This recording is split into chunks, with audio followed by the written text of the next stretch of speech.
So what's up, kamusta? Ayos ba tayo dyan? So nandito tayo ngayon sa may Rusi, Bukawi branch para sa update natin at meron tayong nakitang bagong motorcycle. Ngayong 2024, sulit kaya tong Rusi Kraken 110. So umpisa na natin yung walk around. So, ayos na ayos siya. Don't wait up, I've been working hard every day, living dreams for a pay stub. Yeah, straight up, 5 years later, like I said, I would make it on my way up. It's all up, coming from the nation, lay the foundation, true stuff. Yeah, too tough, we ain't giving up on our dreams, everything is ahead of us. Stay true to your path, it's not where you start, it's all where you're at. It's where you end up when your back's to the mat. Do you cripple to flat or get up off your... So ayun na nga. So ayun na nga, no, para sa kanyang presyo, papakita ko na lang din sa inyo sa screen para at least meron kayong idea kung magkano nga ba ang ganitong motorcycle ngayong 2024. At ngayon ko nga lang pala nakita ang ganitong color variant ni Rusi Kraken 110. So meron silang iba pang kulay, papakita ko na lang siguro sa ibang video natin. Focus muna tayo rito. At syempre, shoutout dito sa may Bukawi branch ng Rusi. First time ko mag-vlog dito kaya iikutan pa rin natin yung branch nila para at least exposure ba, diba? Papasalamat sa kanila at sana yung mga benta marami pang bentang dumating kay Rusi Bukawi, okay? Ano nga, ikutan na natin, walk around na natin, ano nga bang meron dito sa may Rusi Kraken 110. Ayos siya. So yun nga, para sa kanyang headlight, ito ay naka-bulb type pa rin naman, pero ito meron siya ditong LED, meron siyang maliliit na bulb. Ayan. So, pagdating dito, wave type yung kanyang datingan. May mga lining tayo rito at pasensya na dun sa alikabok dahil nasa kalsada tayo. Pero yun na nga, meron tayong Rusi na sticker dito sa taas. Pagbaba natin, meron tayong Rusi na sticker at glossy finish. At isa sa mga maaangas talaga yung itsura. Kita nyo yan? Diba ang angas ng datingan? 110cc lang yan, boy. Pero napansin ko, halos parang kamukha din pala to nung kay Monarch 180. Parang ganun din yung datingan niya, no? Pero syempre, nauna si Rusi sa ganitong category, sa ganitong muka. Yan. So, meron tayo ritong decals na kulay white and black. Ang angas ng datingan. Meron tayong signal light and meron tayong LED rito. Yan, LED na park light. So, yung design niya rito, parang ang sarap pang lagyan ng winglet to, no? Kung meron, ayun, meron pa siyang bolts dito. Pwede nyo lagyan ng winglet or meron tayong mini driving light na ilalagay dito. Bracket na lang yung kulang. So, maganda yung ating front fender. Flexible din, no? Ganda rin ng kanyang plastic na ginamit. Meron tayo rito extension. Matte finish naman yan. And then, naka-telescopic fork tayo. Naka-mugs. So, tube type pa rin naman ang isang to. At yung size nito, 2.5 by 17. Mabalahibo din yung kanyang tires, oh. Diba? Manipis lang pero maganda yung design.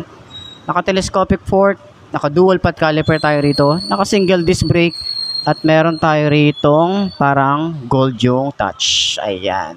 So, air-cooled pa rin naman ang isang to. Pero sana maglabas din si Rusi ng 110cc na FI. Diba? Baka maglabas din si Rusi. At least, diba, meron tayo pagpipilian na carb type, FI, 'di ba? At least 'di ba? Ganun yung mga ano natin eh. Kasi nga naglabasan na yung mga FI ni Rusi. Pero sa 110cc wala pa. So sa side na to, kita niyo 'di ba? Ang ganda ng itsura eh. Maangas din, may mga sharp looking design din siya rito. Open part to para sa kanyang carb, para in case na gusto niyong kalikutin, pwede, hindi na kayo kailangan magbaklas pa ng pairings niya, 'di ba? So, dito naman, ma-appreciate mo yung mga ganitong design, no? Meron siyang parang carbon fiber finish. Meron siyang bracket na para sa mga gamit natin, no? Yun, no? May libre ka ng bracket. Tapos, style niya, parang spider yung kanyang design. Meron tayo ritong side pocket. Pero yung nasa gitna siya, hindi siya side pocket. Pag inano naman, pag nilagyan ng cellphone, hindi naman siya nakaka-istorbo. Kaya, pwede tayo maglagay dyan ng cellphone. Habang nandyan yung cellphone natin, pwede nating i-charge habang bumabiyahe. Meron tayong USB charging port dito. Astig, di ba? So, maganda rin yung kanyang ignition. Simple lang pero maganda yung paint job. Maganda rin. Meron din siyang shutter lock dito. Astig. So, sa panel gauge is naka-analog type. Naka-analog type pa rin naman tayo rito. Pero yung details niya, nandito naman lahat. Okay? So dito, gear indicator na 1 to 4, signal light, pag naka high beam, neutral, fuel gauge, and speedometer and odometer. Ayan. So sa mga switches niya, maganda rin yung switches na ginagamit ni Rusi. Syempre, ordinary plastic pa rin naman yan. Meron tayo rito park light, headlight, and off. Okay, electric starter. Ito naman yung levers natin dito, or lever. Ayan. Maganda rin yung finish dito. Pigayin natin. Smooth lang din. Dito sa side, naka semi-automatic nga pala tayo rito. Pero yung grip niya, makapit din eh. Diba? Dito naman sa side is high and low, signal light, busina, and then choke. Kasi nga carb type pa rin naman ng isang to. So sa upuan, pansin natin dito maganda yung leather. Yung foam niya makapal, malambot na malambot talaga. Masarap to sa long ride, no? Meron tayong Rusi. May Rusi logo. Hanggang dito sa ating OBR, makapal yung foam. Ayan o. Itsura ng ating compartment, meron tayong at least kahit pa paano. Diba? Ngayon mapaglalagyan tayo ng mga basic tools. Dito rin pala yung battery. Okay. Meron tayo rito ang helmet hook. Pwede tayo maglagay dito ng mga basic tools natin dito or bag. Pwede dyan. Yung ating gas tank, malinis lang. Pero sana dito lagyan nila ng cover para at least hindi siya nagagasgasan. Yung ating grab bar, maganda yung design, para siyang Batman style. Tapos binalutan ng parang rubber, or rubber talaga to, or ano. May rubber akong touch na na-feel eh. Ayan o. Tapos solid din. Okay? So, dito naman sa side, sa makina natin, ayan, meron tayong 800 ml para sa kanyang oil, no? Pag magpapa-change oil kayo, 800 ml lang. So maganda yung kanyang paint job. Gintong-ginto, boy. Ayan no, meron tayong Rusi na naka-emboss. Ganda ng paint job. Ating rear brake pedal, smooth lang. Kickstart, meron pa rin naman tayo rito. Foot pegs, hindi siya napipflip pero combination ng rubber and metal. Foot pegs naman para sa ating angkas, metal. And then maganda rin yung paint job para dito. Yung chassis niya, kita naman natin dito, maganda rin yung mga pagkakahina. Meron din tayo ritong swing arm. Ayan. So, maporma din yung ating tambucho. Meron din siyang metal na cover. Mula dito hanggang dito. Meron din tong cover. Ayan. Di tayo basta-basta mapapaso dyan. So, naka-dual shock. Hindi siya adjustable. Naka-drum brake dito sa likod. Naka-mugs. Pero tube type pa rin naman ang isang to. At ang size dito ay 2.75 by 17. Alright. So, sa taillight, maporma din ang isang to. Pero sana dito, nilagyan na nila ng LED. Kasi ito naka-bulb type pa rin naman. Signal light, bulb type. Pero meron siyang LED rito na park light. Okay? So, lagay ng plate. Yung kanyang fender. Flexible. Napaka-flexible naman ito. Sa side, meron din tayong chain cover. Flexible din. Sprocket. Ayan. Grabe sprocket na ito. Maliit lang yung sprocket niya. Okay? So, naka-dual head shifter tayo rito. Yung kanyang foot pegs, same lang din. Hindi rin siya napipflip. And yung ating side stand, sana si Rusi maglagay din ng mga side stand kill switch para sa mga ganitong kategory ng motor.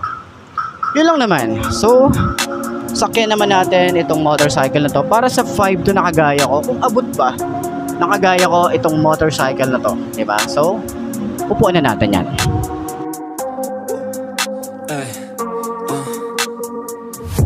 Wait up, I've been working hard every day, living dreams for a pay stub. Yeah, straight up.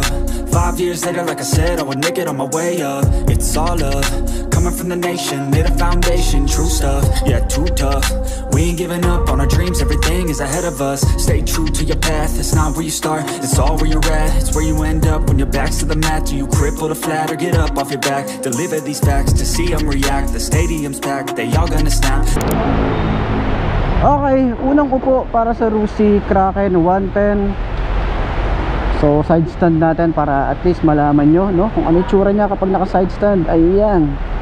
So, shoutout nga pala dito sa may Rusi Bukawi branch para sa pagpapatuloy. Okay? So, 5'2" ang aking height, naka boots. Okay, upuan na natin. Unang upo. Ayan. Alright. Uy. Pag upo natin, ramdam na agad natin na sobrang lambot ng shock na sa likod, shock sa harap. Maganda yung laro. Yun, no? Tapos dagdag mo pa na napakaganda ng upuan niya, napakalambot.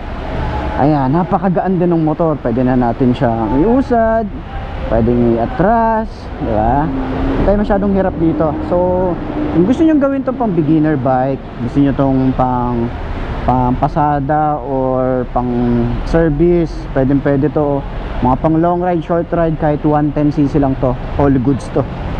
So ayan, ganyan yung tsura natin. Hindi naman tayo masyadong tingkayad, saktuhan lang para sa 5 to na kagaya ko. Okay, ayan o, napakalambot oh. Turning radius, malawak din.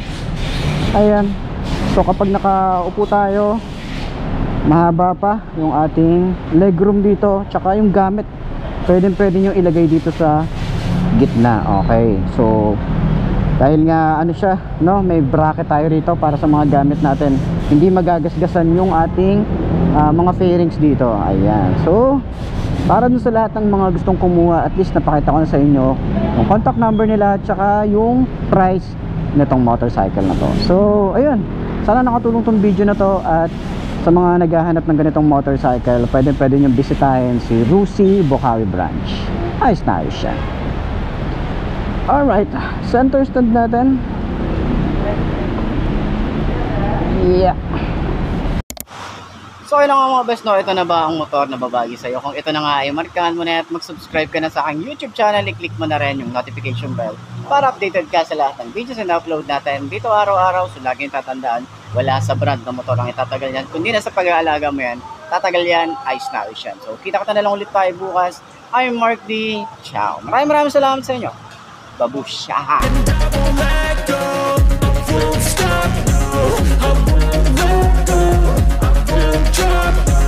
Hey